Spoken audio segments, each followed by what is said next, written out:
ചോദ്യപേപ്പർ ചോർച്ച കേസിൽ MS സൊല്യൂഷൻ CEO മുഹമ്മദ് ഷുഹൈബിന് മുൻകൂർ ജാമ്യമില്ല. ഷുഹൈബിന്റെ മുൻകൂർ ജാമ്യാപേക്ഷ ഹൈക്കോടതി തള്ളി. കേസിൽ ഒന്നാം പ്രതിയാണ് ഷുഹൈബ്. പരീക്ഷയുടെ പവിത്രത നിലനിർത്തണമെന്ന് ഹൈക്കോടതി പരാമർശിച്ചു. പരീക്ഷാ നടത്തിപ്പ് ന്യായവും സുതാര്യവുമായിരിക്കണം. പരീക്ഷാ പേപ്പർ ചോരുന്നത് രാവും പകലും പഠിച്ച വിദ്യാർത്ഥികളുടെ ചതിയെന്നും ഹൈക്കോടതി പറഞ്ഞു. രേഷ്മ ബാബുവാണ് ഇതിന്റെ വിവരങ്ങൾ നൽകേണ്ടത്. ഷുഹൈബിന്റെ മുൻകൂർ ജാമ്യാപേക്ഷ പരിഗണിക്കുമ്പോഴാണ് കോടതി പരീക്ഷ എത്രത്തോളം പവിത്രമാകണം എന്നുള്ളതിലേക്ക് കൂടി കടന്നത്. രേഷ്മ, എന്തൊക്കെ കാര്യങ്ങൾ പ്രധാനമായും ഈ ഹൈക്കോടതി ഈ വിഷയം പരിഗണിക്കവേ പരാമർശിച്ചു?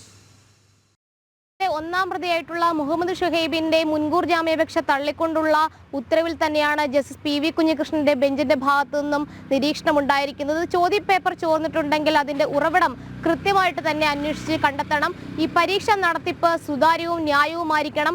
പരീക്ഷയുടെ നടത്തിപ്പിന്റെ പവിത്രത അത് നിലനിർത്തണം എന്നുള്ളതാണ് ഹൈക്കോടതി പ്രധാനമായിട്ടും നിരീക്ഷിച്ചത്. രാവും പകലും ഇരുന്ന് പഠിച്ച വിദ്യാർത്ഥികളോടുള്ള ചതിയാണ് ഈ ചോദ്യപേപ്പർ ചോർത്തുന്നത്.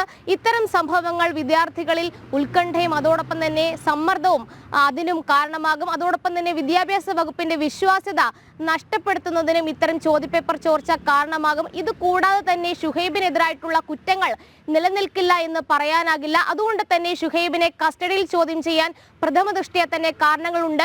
അന്വേഷണ ഉദ്യോഗസ്ഥന് മുന്നിൽ പ്രതിയായിട്ടുള്ള മുഹമ്മദ് ഷുഹൈബ് കീഴടങ്ങണമെന്ന് തന്നെയാണ് ഈ മുൻകൂർ ജാമ്യ ഹർജി തള്ളിക്കൊണ്ടുള്ള ഉത്തരവിൽ ജസ്റ്റിസ് PV കുഞ്ഞികൃഷ്ണൻ പറഞ്ഞിട്ടുള്ളത്. എന്തായാലും നേരത്തെ തന്നെ ഈ ഹർജി പരിഗണിച്ച സമയത്ത് ഹൈക്കോടതിയിൽ ഷുഹൈബ് ഉന്നയിച്ച ഒരു വാദം എന്ന് പറയുന്നത് അധ്യാപകരെക്കാൾ മുൻപ് വേഗത്തിൽ തന്നെ ഈ പാഠഭാഗങ്ങൾ താൻ പറയുന്നുണ്ട്, അതുകൊണ്ട് തന്നെ അല്ലെങ്കിൽ പ്രചരിപ്പിക്കുന്നുണ്ട്, അതുകൊണ്ട് തന്നെയാണ് തനിക്കെതിരായിട്ട് പ്രതികാര നടപടി എന്നോണം കേസെടുത്തിരിക്കുന്നത്. ഗൂഢാലോചന, വിശ്വാസവഞ്ചന, ചതി തുടങ്ങിയ കുറ്റങ്ങൾ നിലനിൽക്കുന്നില്ല എന്നുള്ളതായിരുന്നു പ്രധാനമായിട്ടും ഷുഹൈബ് ഉന്നയിച്ച വാദഗതികൾ. ഈ മുൻകൂർ ജാമ്യാപേക്ഷ പരിഗണിക്കുമ്പോഴാണ് കോടതി ഇത്തരം പരാമർശങ്ങൾ കൂടി നടത്തിയത്.